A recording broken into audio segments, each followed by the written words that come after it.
Boker Tov Rabotai, Shavua Tov, Parashat Tetzaveh Yom Rishon, Le'ilui Nishmat Haniftarim, Le'ilui Nishmat Roger Yosef Madar, Le'ilui Nishmat Esther, Bat Binyamin Vemazal.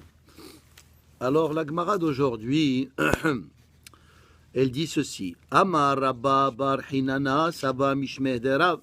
Ce Hacham, il a dit au nom d'un autre Hacham qui s'appelle Rav.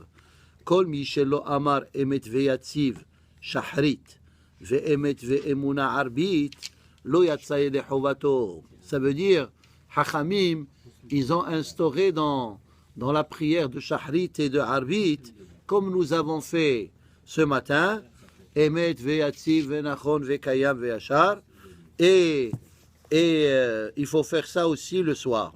Alors regardez qu'est-ce qu'il dit Rashi.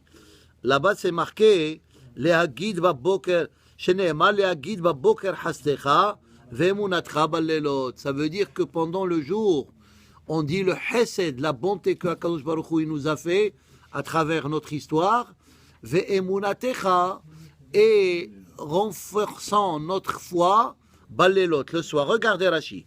Ubirkat emet ve'atziv kula al chesed.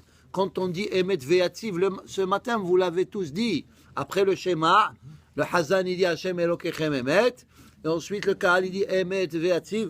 Alors il dit, ça parle de quoi? Al Chesed Sha'asa Imavotenu, la bonté que HaKadosh Baruch Hu, il a fait avec nos ancêtres, Hotzianu mi Mitzrayim, il nous a fait sortir d'Égypte, Ve'ubaka'lanu Hayam, et il nous a fait Kriat Yam Souf, Ubirkat Emet Ve'emuna, Medaber ala atidot. Et le soir, après le schéma, on dit Ve'emuna kozot ve'kayam. Ça parle des promesses que la Torah nous prédit pour l'avenir. Chez Anu Metzapim, chez Yikayem lanu haftahato ve'emunato. Ça veut dire les promesses que HaKadosh Baruch Hu nous a promis. Les Gaolenu, on dit Kifada Hashem et Yaakov, Ug'alo miyat hazak mimenu. Ça veut dire HaKadosh Baruch Hu, comme il a sauvé Yaakov Avinu, de qui il a sauvé Yaakov Avinu? Du Malach, hein? Et il a sauvé ça, et c'était qui ce Malach? C'était Saro chez Esav. Alors, comme Hashem il nous a sauvés, Baruch Ata Hashem, Gaal Israël, on prie que HaKadosh Baruch Hu, il nous sauve toujours des mains de ceux qui veulent nous faire du mal. Miyad ma'aretim velasum nafshenu b'chayim. Et HaKadosh Baruch Hu, il nous protège toujours. Lehadrichenu al bamot oivenu. Kol ele anissim atidim tamid. Ça veut dire, vous savez, aussi, plusieurs fois on a expliqué, le soir, c'est comme l'obscurité. Quand ça va mal, il faut avoir de la émouna. Le jour, c'est quand tout va bien. Alors quand tout va bien, c'est comme le boker. Alors quand les choses y vont bien, les hagid ba boker hasdecha. On remercie Hachem pour le bien qu'il nous fait. Mais ballelot, mais des fois, quand ça va mal, surtout quand ça va mal au milieu, pour la nation, on ne parle pas uniquement individuellement, ça va mal. Mais quand ça va mal pour Am Israël, alors ça s'appelle Laïla, parce que c'est pas clair. Ve'emunatecha ballelot. Ça veut dire que quand les choses ne vont pas bien, alors à ce moment-là, qu'est-ce qu'il faut faire? Il faut renforcer la émouna.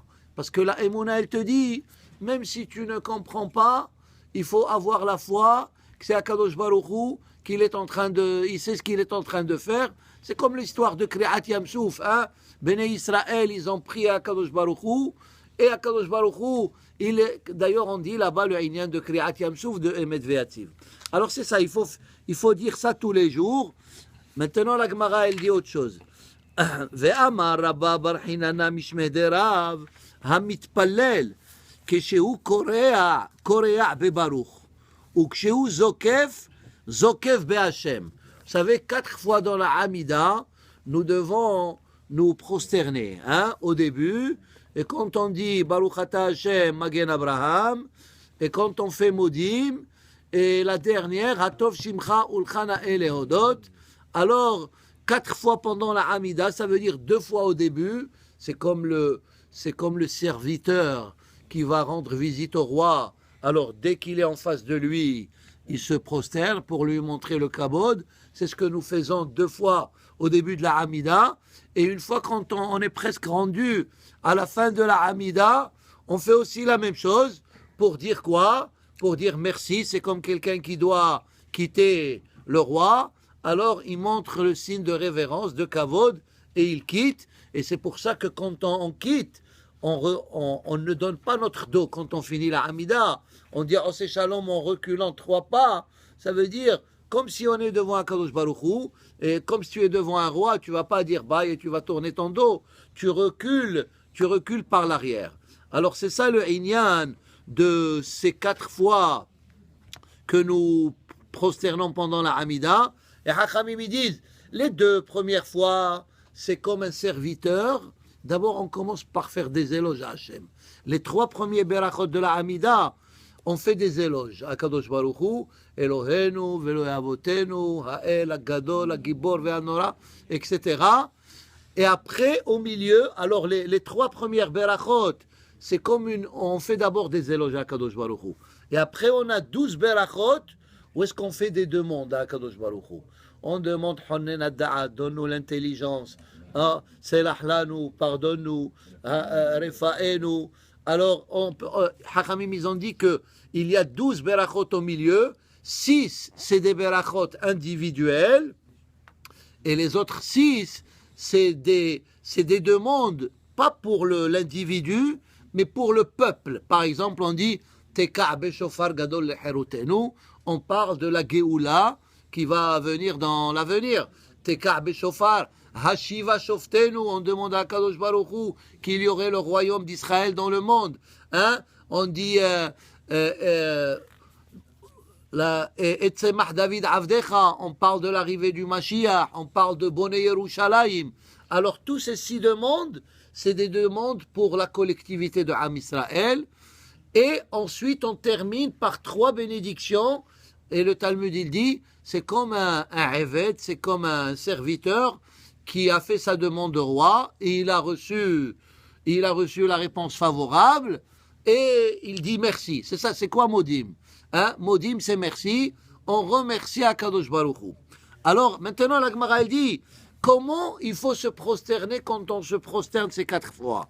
Alors, la Gemara, elle dit Keshiu Korea Bebaruch. Par exemple, Hashem Sevatay Tivda'u fi Agite Ilatecha, Baruch, tu te courbes vers le bas, ou Kshéou Zokef Be'Hachem. Et quand tu dis le nom d'Hachem, tu te redresses vers le haut. Ça veut dire, c'est pas kavod il y a des gens qui font Baruch Ata Hachem. Non. Quand tu dis Hachem, tu dois pas descendre vers le bas. Le contraire, Hachem Zokef Kofifim. C'est pas kavod que tu descends vers le bas. Ou Kshéou Zokef Be'Hachem. Amar Shmuel Maïtama. Shmuel, il dit quelle est la raison qu'il faut faire comme ça? Derav dichtiv Hashem Zokef Kefufim. Il y a un pasouk dans Tehilim qui dit Hashem Akadosh Baruch Hu Zokef, ça veut dire il redresse ceux qui sont Kefufim, ceux qui sont courbés. Et c'est juste, c'est un langage corporel pour nous expliquer une idée. Ça veut dire que ceux qui sont faibles, Gefufim, ça veut dire ceux qui sont bas, ou bien ceux qui sont humbles, ceux qui sont anavim, Hashem Zokef Otam, comme on dit, Mashpil Geim Ade Aretz et Makbiya Shefalim Ad Marom. Mais n'empêche qu'il y a aussi l'explication simple que Hashem Zokef Kefufim. Quand on dit le nom d'Hachem, il faut se courber vers le haut. Metive, ou mipene shemi nihatu. Maintenant, la Gemara, elle amène un autre passage qui dit non. Quand il dit le nom de Dieu, tu dois être vers le bas. Mipene shemi, devant mon nom, nihatu. Alors la Gemara, elle dit non. Miktiv bishmi, et là mipene shemi. Avant le nom d'Hachem, il faut se courber. Amala Shmuel Lechia Barav, Bar Orian, Tave et Malach Milta Ma'aliata de Amaravour. Il a dit, je vais te dire des paroles sages que ton père il a dit. Ça veut dire que ce Hacham-là, il était l'élève de son père à cette personne à qui il parle. Il lui dit, voici, je vais te dire ce que ton père, il nous a enseigné. Des fois, le père, il enseigne, et le fils, il ne sait pas ce qu'il a enseigné son père. Alors, quelqu'un qui était son élève, il lui a dit, viens, je vais te dire comment il nous a enseigné ton père ce sujet. Dehachi amar avuch. Voici ce qu'il a dit ton père. Kshéou korea bebaruch. Quand il dit baruch, il se courbe vers le bas. Ou kshéou zokev be'Hashem. Et quand il se redresse, quand il dit le nom de Dieu, Rav Sheshat ki kara ki hivra. Alors la Gemara elle dit, ce hacham quand il se prosternait, ki hivra, Rashi dit hivra, c'est comme un bâton. Hein? Ki hizra, shevet beyad adam, tu as un bâton, des fois tu veux frapper quelque chose, tu veux d'un seul coup. Alors quand il se courbait, ça veut dire, je vais vous faire une démonstration. Il y a ceux qui font